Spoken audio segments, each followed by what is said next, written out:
But you know, I'm kind of shy sometimes. So now I was working. I can't just run out and just say, "Hey, baby, I like you" or something like that. You know?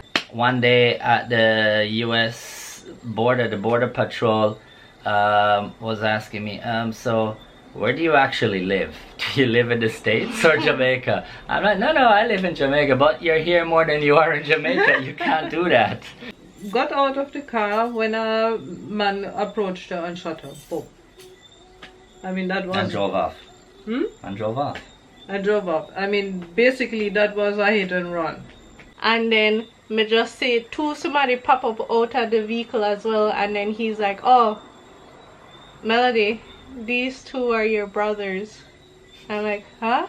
And they're older than me, okay? It's not like they're younger than me. I'm the youngest. So they've been existing. They've been on this earth way before me. And me just I find out. And I snuck out one time. And you knew it.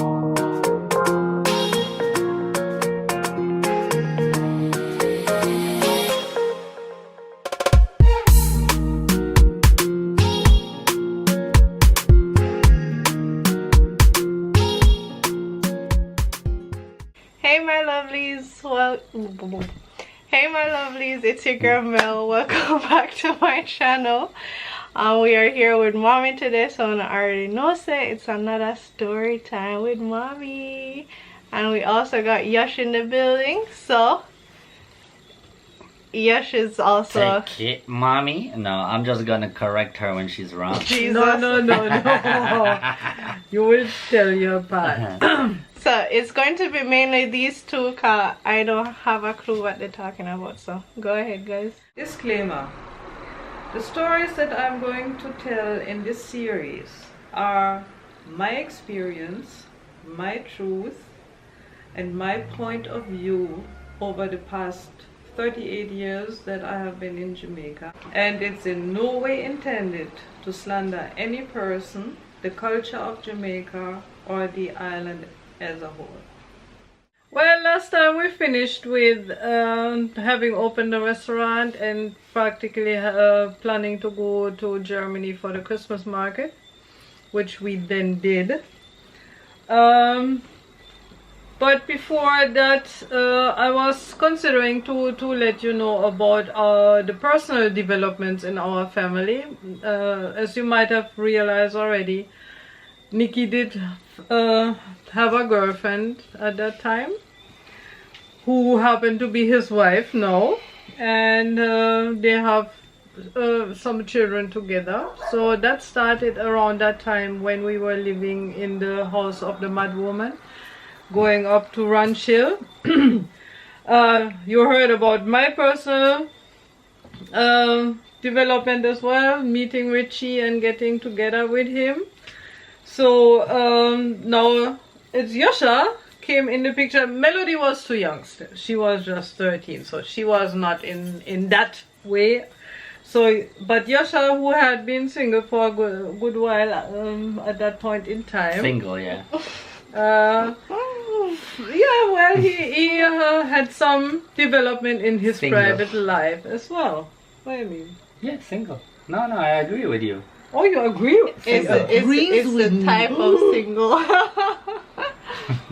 I don't get that. Nothing. It's okay. I was single always. Yeah. Yes. It's good. Just don't worry about it. Continue. Right. No, you can start. No, because I mean, I'm that was a development. speak about... He said I would tell you wrong, so let him tell himself. I think she wants me to speak about how I met Carrie. So. Exactly, because as usual in our family, it was not that simple. Oh, the meeting part was easy. Oh, the meeting part that what happened after was not that simple. Nah, it's just, I mean, more or less, we were working in the farming building before Shiva came with the clothing store, and I used to see Carrie come in there, not in the clothing store, but in the farming building quite often, and I used to see her, and I'm like, oh, that's a interesting girl, lady. But you know, I'm kind of shy sometimes. So now I was working. I can't just run out and just say, "Hey, baby, I like you" or something like that. You know, Typical Jamaican. which you know, I'm not gonna do it like that anyway. But you know, so I think it was after we did switch over and had Yosch Cafe like pretty early in that time. You know, one time us and some friends, we went to a club night, roof club. They had a night they used to call Colin Hines, when he came over and played like only 70s and 80s and you know, some 90s music. So I was there one night and I saw her up there as well. So you know, on the liquor, I kind of get brave and things. So I know the bartender a long time, so I go and say, "Yo, come here. Give me one pen and one piece of paper." And so what I did was just write down my phone number and wrote down my name 3 times, 3 different times. Like, you know, you can call me Alyosha, Yosh, or I don't remember what else I wrote there. And yeah, please call me. And she was leaving, so I had to do it like really quickly and ran downstairs, and I ended up seeing her, and then I introduced myself, gave her that paper, and that was kind of it. You know, I just left it to fate. And probably about a week later, she just called me to say hi, you know, kind of say, "Oh, my friend said you guys are good people to hang out with, like, you know, they know you, and you know, just want to say hi, and you know, that's my number." Finding out that she was leaving in a week, so To go where? to go to the States, to move away, to not be in Jamaica anymore. Oh, live that in the was when she States. was was just moving. That was when she was just about ready to leave to go to the States. Okay.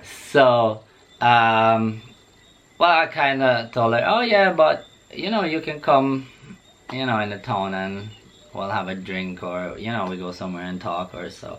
But you know, she kind of always evaded that.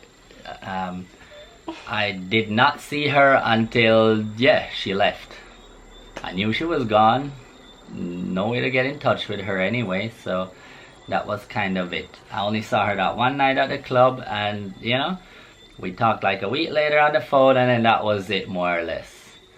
And I think it happened, it was probably like 6 months later or so, that out of the blue I get a call, and it was Kerry on the phone, which you know, it surprised me because it was many months later and I did not expect that call. But I guess she went through all the numbers she had in her phone book, talked to everybody, didn't have anybody else to talk to, so she had to call me. So you know, one thing lead to the next. We start having more conversations. In those days, you know, on the internet, you didn't have so much social media and stuff like that. So what we did, we had Skype, so we could type, and that's more or less what we did for a good little time. Back and forth we were Skyping until the time came that we were supposed to go to Germany to do the Christmas market. So that's where, you know, I buy my credit there. I used to call her like every night, which there was what, a 6-hour time difference, so it was kind of hard to see when I was working, when she was working, you know, find in between. And we used to just start talk like every night, and somehow we started getting closer and closer until she was saying, "Oh yeah, I'm gonna be in Jamaica in February. I'm going to a wedding and all that." And she said, "Yeah, should you know, invite me to the wedding. I'll be her date to the wedding." So me today Germany now, you know, I try buy one suit because I don't have no suit like that. Fine suit and all that thing there. And yeah, anyway, the time came and I knew she was coming on that day, so I was in the cafe, you know, kind of nervous anyway, because it's the first time like actually meeting like that.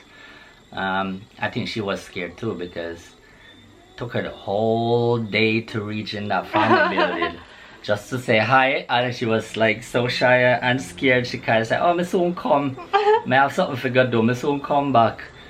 But you know, me kind of figure so she did kind of shy, so me did have to, you know, come up front, and I walk out there and I see her and I say, come here, well, let's go and talk, you know. And we went over to the pier and we had a nice discussion, and you know, we did kind of really close already because we were always talking. So we actually had our first kiss over at the pier there too, and it was really nice. And well, that's more or less how it all started. That's how our relationship started. She was only there for I think 2 weeks, and had to go back to the States. But you know, of course, after all of that, we were like constantly on the phone, constantly Skyping back and forth. And I don't know how long after, but you know, because me and her, they're officially now, she decided to come and visit a lot. So like at least every 2 months she was there for like 2 weeks, which before, you know, she had never did think about to come to Jamaica anyway, like once in a blue moon maybe. And so we saw each other like relatively frequently, not as much as we were hoping to. I think it was sometime what she was coming back and forth, always some short periods of time. For how long? Maybe 6-9 months. And then I decided I wanted to go up and visit her.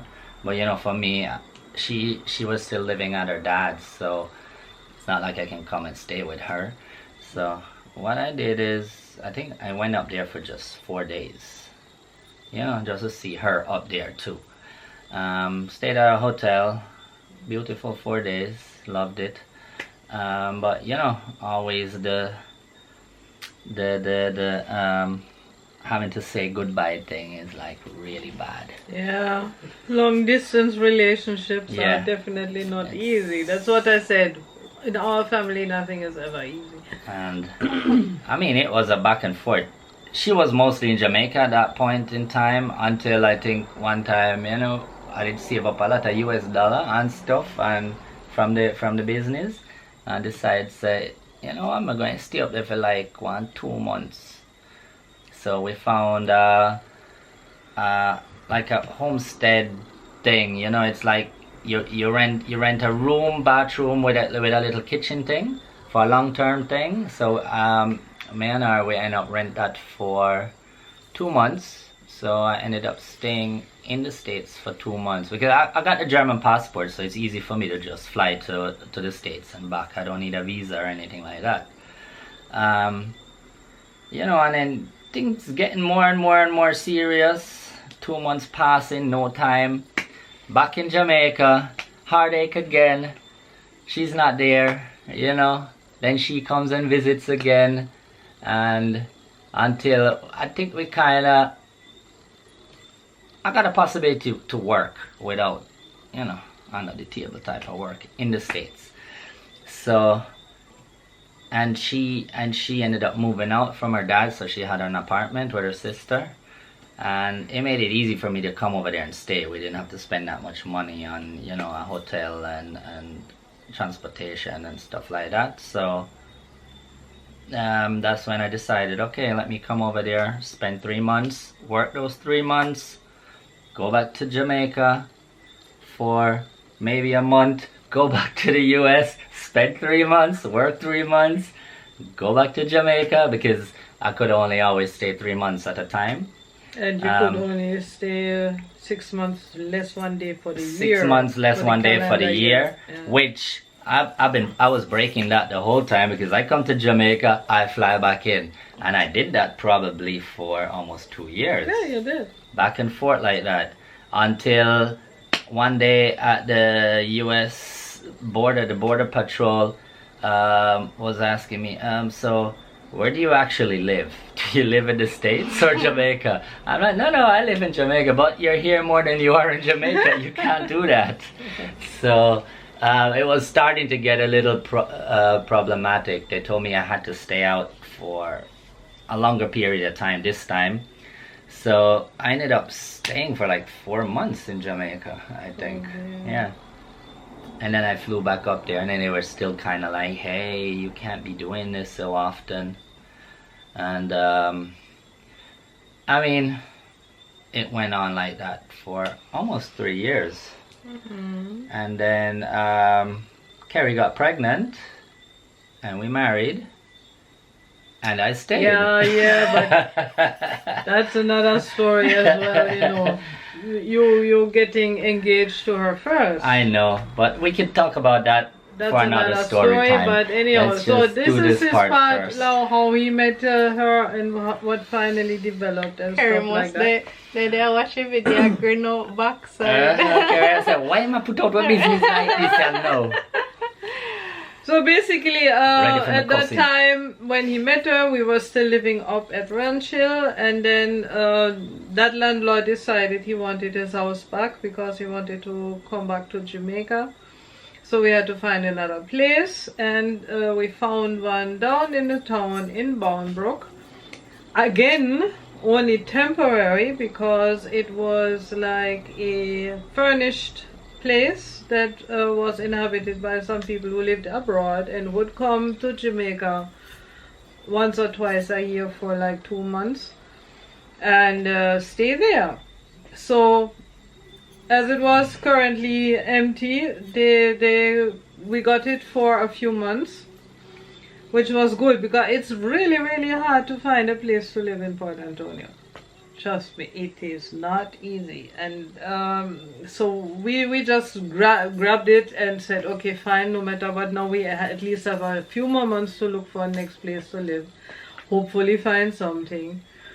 So we lived in that place and ran the shop basically. So everything was, that is actually the time when I more or less started to live with Richie, because he moved in with me in that place. And Carrie came once or twice visit you there as well, right? Once she visited me there. We weren't there that long. Yeah, she was upstairs in a part of the house and would go to school and do her schoolwork. By that time we got even our dog, which is which was, somebody couldn't keep him anymore. No, it was from Jumbo. Yeah, Jumbo. It was like his owner died, so the neighbors asked us if we could maybe take him because they didn't know what to do with him. So we took him in, and while we were living in Boundbrook, though, what happened is our neighbors had this habit to spray Gramazone on their on the grass, and Jumbo loved to eat grass. So what happened to him is, like, it was freshly sprayed, he ate some, and he got very, very sick. And I went to the vet with him, and the vet said, oh, that's Gramazone, forget it, he will die. There's nothing whatsoever we can do. And it took him about a week or 10 days to die. It was awful. It was a beautiful Labrador. A brown with brown like eyes, brown nose. Yeah, very, very pretty dog. And then seeing him dying, I mean, I was so sad. I mean, he was suffering too. He was suffering, yeah. But he couldn't do anything. But the vet kind of said, okay, he might, if he makes it through, you know, that phase, then he might survive. So that's why we were like, okay, let's try to see if he'll make it. One morning he just came to me and he basically laid his head on my knees and looked at me, and I said to him, it was rough, And then he turned around and walked out, and he hid somewhere where he died. We found him in the evening then, you know, it was really heartbreaking. But, well, that is what life is all about as well. And one evening also, we were basically in bed. We heard 2 shots. 2 gunshots. Pop, pop. And we were like, what? the heck? I mean, this is in the middle of the town. Where else? It wasn't. Really, It wasn't that late either. It was like maybe No, it 5 wasn't. o'clock Yeah, or it so was. in the And evening. it was not like dark or late in the evening. Exactly. No, it was a little later than 5. I think it was about 6, 7. It was dark already, I think. I don't think Wasn't it was it? dark yet. no. Okay, anyhow, we heard those shots and we're wondering what was going on. And then the next day, or did we hear the same evening even? Because, you know, news travel fast in Port Antonio. We get to understand that basically our house was here, and on the other side, a little further down, was a big house owned by a businessman in Port Antonio. And his wife did come home that evening and just got out of the car when a man approached her and shot her. Boom. I mean, that was... And drove off. Hmm? And drove off. I drove up. I mean, basically that was a hit and run, you know. And we were all very shocked about this whole situation, because I mean, that woman never do nothing to nobody. I mean, she was just a businesswoman. And then later it turned out that probably her husband initiated this whole thing. So that was one very disturbing thing while we were living down there. So our time there was kind of drawing to a close, and we still hadn't found anything to live when somebody told me about a house we passed the house, right? And saw it was empty. We passed the house in Orange and saw it was empty. And we were like, let's inquire about this. So it turned out that the lady living across the road was responsible at that point in time for the house. And so we went to her and we said, how about the house? Is there any possibility we could rent it and stuff? I think the homeowner was coming at that time too to rent out the house. Or something like that, yeah. It was like a situation where fate, you could call it fate again too. And Yeah, right time, right place. Exactly. And although the rent at that point in time was a bit high for us, but the neighbor lady, she showed us the entire house, and we went in there, and I knew right away, I want this house. This is perfect for us. You know, it was light, a lot of light in there. It was friendly. We had an upstairs, downstairs, with a little garden around it. And so I personally said, yes, I want this house. Please, let us get it. You know. And you know, in that short, like 2-year span, or yeah, roughly about that, I moved 4 times, and Carrie says she never knows that people can move so much. Yeah, but we didn't have a choice. We times. moved 3 times basically, from Norwich to Ranchill to Boundbrook and then to Norwich. Yeah. But then Norwich was it for us. Yeah, we we were finally there got the quite house. We were so long. happy. We moved in. We didn't even have furniture at the time. You gotta remember, we were living furnished most of the time before. Remember, I started back on a mattress on the ground. So we had that mattress on the ground. We had your thing. So little by little now, moving in that house, we acquired a little furniture here and something there. Actually, I got a wicker sofa set from our local dentist that had it. He used to have it in his waiting area, but he changed it, and so I said, oh, can I buy that then from you? And he gave me a good price. So I finally got my little sofa and my 2 chairs, and you actually got a bed pretty fast, right? I had a small apartment downstairs. Yeah, he took the downstairs part. 2-room apartment that was downstairs. And upstairs were 3 bedrooms, 1 bathroom, kitchen, living room, dining area. So upstairs was big. Yeah, and with nice veranda, and we had even a little sea view from the veranda. So little sea. Little tiny. bit, but we had If you squint your eye a little bit and look right through the tree there get and on the leaf tiptoes there. to be high enough, you see. You had a little But we had sea view. So I mean, actually, we were very happy to get that house and start to develop. Nicky at that time, he chose to move somewhere else, because even when we went to Boundbrook, that place was too small. He couldn't fit in with Kimani. So what they did, they found a little place not too far from where we were. So when we got the Norwich house now, we were just happy, and it there was no limit to the time for once, you know, and no other person in the house like in the first house. I remember Nikki basically started a family again too with her at that point in time. Yeah, that was yeah, Almost. It yeah, kind 2009 of came to the yeah, same it's time. true. It's when got pregnant. Exactly. So my grandchild number 2 was on the way, which was very cute and nice, and we look forward to it. But those stories will come next time, because we are coming up in time now to 2009, approaching 2010. So we will tell you more about all these developments next time.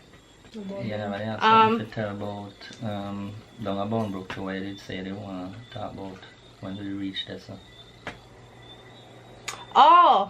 Oh! See, I gotta remind everybody. So, I'm going to add to the Bonebrook time. So when we were living in Bonebrook, you know, my school was basically right around the corner as well. So that was better for me, because that means I'm gonna sleep longer. Yeah. Because it was only like walking distance, max probably 7 minutes or so. And yeah, so that was pretty cool. I had, you know, classmates that lived in that area as well, and they would come and meet me at my yard in the morning, and then, you know, walk to school together, leave together and stuff like that. So that was pretty cool. But in that time as well, remember when we were living in Norwich, you know, when we just got back there, my father came about and, you know, saying, well, spend some time with me, and then he disappear again. And then when we were at Norwich, Bonebrook, one day, I don't know, I can't tell you the day or anything, but he popped up again. You know, he came there.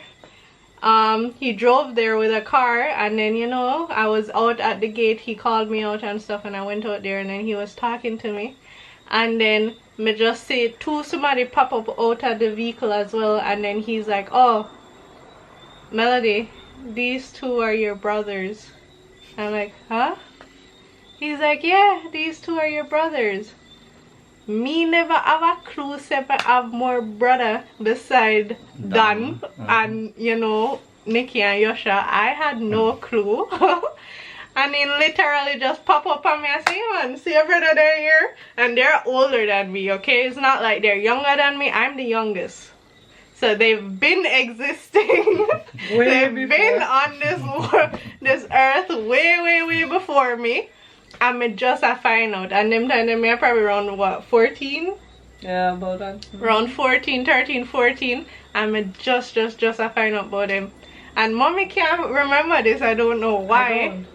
But you know, in that time I'm like, okay, so what we actually did is, like, you know, he was doing the same thing that he did for me basically, because that was their first time being back in Jamaica after many years. It was your one brother very first time ever in Jamaica, and the other one had been here as a small child. Okay, so see, so, you know, he was doing that same thing of, yeah, let me show you about the place and this, and meet this here somebody, and let me show you this river spot and whatever. So one at a time, then all of us went to the river together, and, you know, I just got to know them a little bit. Was kind of awkward, but, you know, me and them still basically have a relationship, not as close as the others. Like Dawn and my sister, what did we call her again? Sandy. Was it Sandy? Is it Sandy? I don't even remember. See, where I get mixed up with the name them now. But my siblings Sandy that came from Rita. So you know, I was closer with them because, you know, they were mine as well. Yeah, grew up, well, I had them around me more and stuff like that.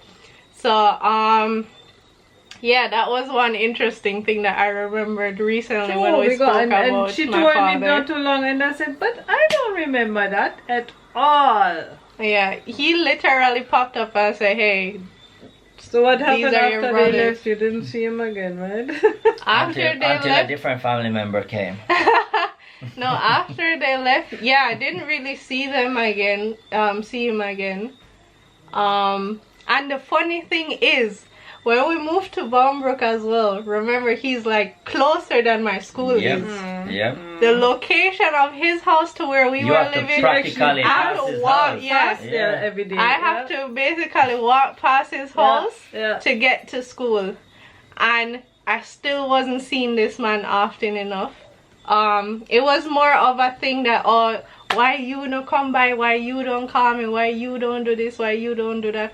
Like, I'm responsibility on her. I instead was of getting all the being a responsibility, father. and at that time I'm just like focusing on school. I'm being a child, I'm a teenager, you know. I'm not think about say, oh, let me build this relationship with my father, because hey, later on, you know, this and that. No, I wasn't thinking about any of that. So to me it's just like, you're the adult. You should know what to do. And I'm not, you know, like them time I'm not even have phone like that for say me I call You never nobody. have no cell phone. No, I didn't. Them time. So, you know, like I couldn't even, I had a phone. You didn't. I couldn't even do that if I wanted to, basically. But and then the stuff, remember in the last story time I mentioned a lot that I got really good in my school, so I came first and second in my class, and you know, collecting all these trophies and stuff like that. And even when the reports came out and stuff like that, he would know a long time.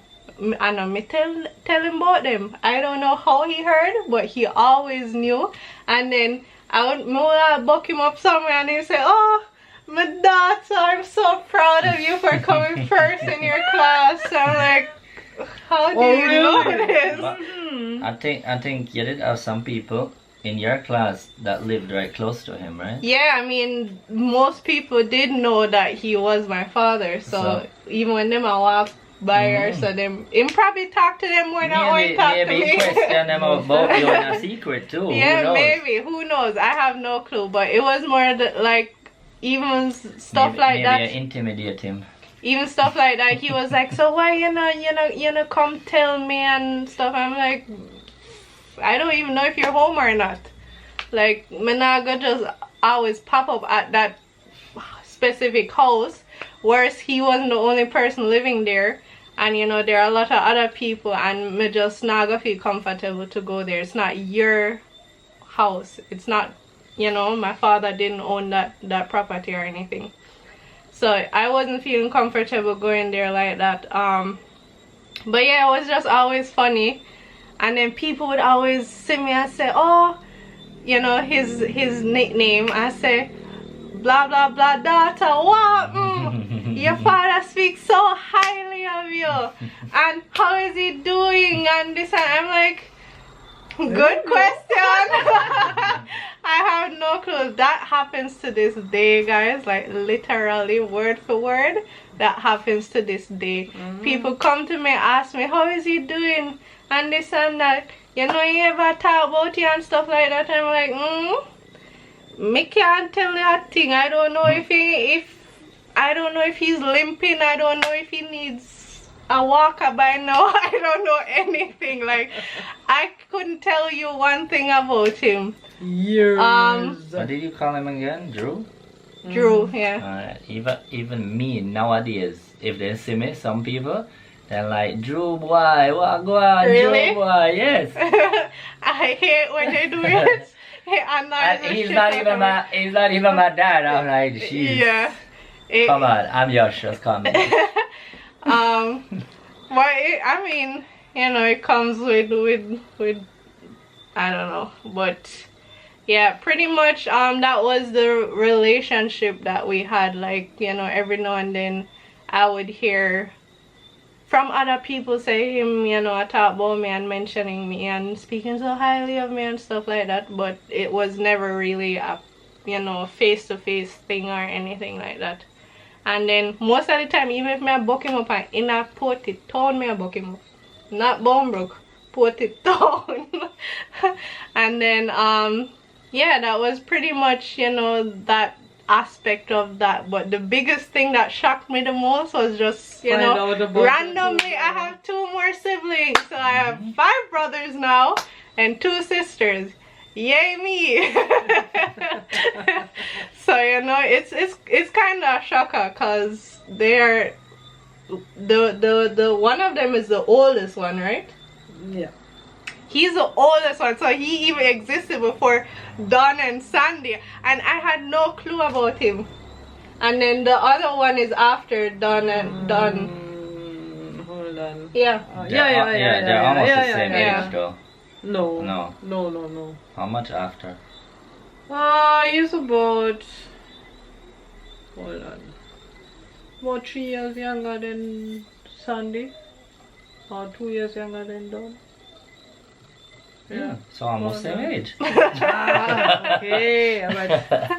So, you know, like they were all up in age more, so that was the most shocking thing to me. But you know, to this day, as I said, we do have contact, not as frequent. Some of them are actually planning on visiting as well here in Jamaica. So, and whenever any of them are here, they do come and visit. Even if I'm not here, the last time, yeah, they were all around they us. came around them and, you know, had a lot of fun time with them and stuff. All of them, basically. So, you know, it's not restricted to just me. No. So that is a good thing as well. And yeah, that's all I can add to that. Oh, Wait, What one is more no thing. more. Listen, alright, you see, in those days, Melody was being a little rude. When you're rude. What Should is I coming Why you now? call rude Should now? I be exposing myself? What is coming So, now? them time there, close by, we had a club as well. So, Crystal used to keep day rave. Yes, day rave. Day rave used to go on, and that was like an early party. And, you know, mainly teenagers and stuff went there. It was a teenage party. It was, Big yeah, people it was. didn't really. It was do it that yeah, much. it was basically for teenagers. So, you know, it always was mainly over. Most people would leave like probably 12 o'clock or so. So mommy, I would ask mommy and say, hey, me and my friend can go, and she would say, yeah, no problem, I can go. But she would always be like, but you have to be home by 11 o'clock or something like that. Like, she always gave me a curfew, yeah, sorry. So I would be back for that time. But one at a time, them. One at a time. It's just one at a time. time, them. One at Just a time, them. Cause the worst thing One is, time. you're there at the how things party. come out eventually. You're there at the party, and you know, in the later part, that's when it's just That's when getting the party nice. Yeah. And I always when I look for the time, I said, sure, me have to go home now. Me have to go home now. And I snuck out one time. And you knew it. You go home and sneak back out? Me no remember if me go home and yeah, I think so. I think I went you home knew and snuck about back it? out. Me? No. No, Probably nobody asleep. knew. Nobody knew. But I think I went back home, so I came home and said, see, mommy, I'm here for 11 o'clock. And then I went back home. She probably instead of going upstairs, you just go say, Mama, I'm here. I go, lucky door, I'm gone. Cause that was the good thing. I was the only one staying upstairs. So basically, she would know. And You see how many years ago that was, and it still come out now? And Wait especially a in minute, those yeah. times, if I would go to the party, most of the time my friend would stay at my place as well, so it was like a sleepover type situation. So we'd go party and then she wouldn't come home with me anyways. Yeah. So stay over. yeah, so yeah, one time I snuck back out and stayed. The party always only went till 2 o'clock. So by 2 o'clock it was like fully done, because mainly teenagers, as we mentioned. But wasn't it in the week too? No, it wasn't in the week. It was No, it has to be weekend. yeah. I think it was a But Saturday it was or every something. week, right? I can't remember. It was often though. But I didn't go that often. It was just mommy never always allowed me to. Well, I never went. It was not my scene. Yeah. But too many kids. That's the only thing I'm picturing the house. I never remember some sneak out. I don't know how I did it, but I did. And yeah, my confession. Alright, and after in Norwich you couldn't go again because it was too far anyhow, right? Yeah, and it died down by then. They were kind of finished. Okay. It was just like, you know, for a few months. Okay. Little while, and then it died down. But yeah. How many years it took you to confess that? But come on, I didn't do anything. She probably forgot about it anyway. Yeah, I did forget about it. She probably forgot about it. I did forget about Good it. thing I never knew them times. Yeah, so that would have been your last day, Ray. But that was like the worst thing I've ever done. No more sleepover. Just a sneak out. That's the worst thing. One sneak out. I guess I can forgive you after all these years. I mean, forgive. You forgive Bumbi for much more. Exactly. That's the worst thing I did because I barely did anything. I guess I can forgive her. Because most of the stuff them I really was like, mommy, me can do this because as we said, we have a very, you know, honest you did do good at school, you did a behave yourself, so mommy gave you no freedom. Mommy did allow me to do a lot of stuff because I just came to her and say, hey, can I do this? And she's like, yeah, sure. So I guess I was doing my part in school. She used to always sneak away and wanted to do all that stuff. So she's like, instead of having her sneak away, let me just know what's going on. So I was doing my school part and she was, Mommy used reverse psychology prior. Well, sure. Make you behave yourself. No, not really. But I mean, if I can trust you, why would I be too or overly strict? You know, it's just a thing of mutual trust. I mean, I was never at home when I was a kid. From daylight, if a summer holiday or something. But yeah, boy, from me eat something in the morning. She not see me until maybe dinner time. That if me not find something, cook something in bush or, you know, go pick up some. They had some only fruits one rule, basically, be home when it get dark. Yeah. That's the one rule they had. And summer darkness takes. But you better be home then too. Well, some of in the holidays, yeah. We were out a lot. But then time you were mostly then still in the marina doing stuff also with your friends. And sometimes, yeah. Yeah. Unless we and by that time we are talking here, you were an adult anyhow, so. Semi-adult, yeah. I was the only baby in the house. Adult. I was like 14, 15. No, I said when the time with her. Oh yeah. You were an adult, so.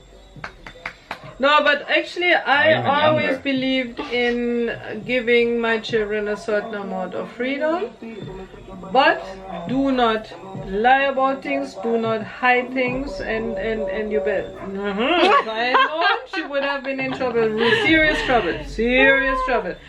But otherwise, I mean, as long as I can see you are upholding certain restrictions or limits, fine with me, you know.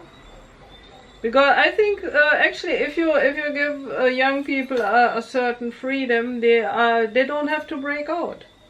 They have the freedom, you know. Plus, they have the good relationship with you. So if something happens, they can come to you. Quarrel. Yeah, I do not have to constantly quarrel. I can just say, okay, fine, you go. If you come back in time, you and me are nice. We are good. No problem. And then you can go out next week again too, probably. Exactly, and then... If not, you if don't. something happens... Sometime I was even there and then I called you and said, Mommy, we can stay half an hour longer. And then you would be like, okay. Well, but then I did come you're home. Off, for example, the next day, no school, no nothing. Why not? Well, depending. She was like, that how old again, were you she at least did call 14? me and ask for it, so at least I could give permission, you know. And I was in contact with her, and I knew she was alright. You just knew she was responsible enough to handle that. Yeah. And but I mean, you have to teach children to be responsible. How can you teach them if they don't get no form of freedom. Well, yeah, you gotta try them sometimes Yeah, to see how responsible they really are. exactly. Test your kids responsibly, though. No, but it is a tremendous help for everybody, because I guess that's why we all got along over all the years, because all my children knew they had a certain amount of freedom, but please don't overdo it. Respect that, you know, and as long as they did, we were fine. And they hid a lot from me. Mm-hmm. I was the best behaving child. Probably. Certainly. Mm-hmm. Yeah, you only sneak out one time. Yeah. They snuck out, They I don't know how snuck many out times. A million times. And I didn't sneak any boys in like my Yumi. So. I didn't sneak any boys in either. Boys. A bad girl. You're sneaking You girls. guys were talking about boys, No. so. Well, you did sneaking girls. Did I? Yes, you did. Yes, you did. And sometimes I knew and didn't say anything. Well, that's good. The only thing I told them, use condoms. None of them got pregnant, so that's good. Did you use condoms? None of them got pregnant, so that's good. Oh. Just kidding. Now this is getting too Yes. interesting. So guys, that's pretty much it for that time period. So I'm going to end this story time here. Thank you guys so much for watching. Please remember to like, share, and subscribe. And I will see you in the next video. Bye.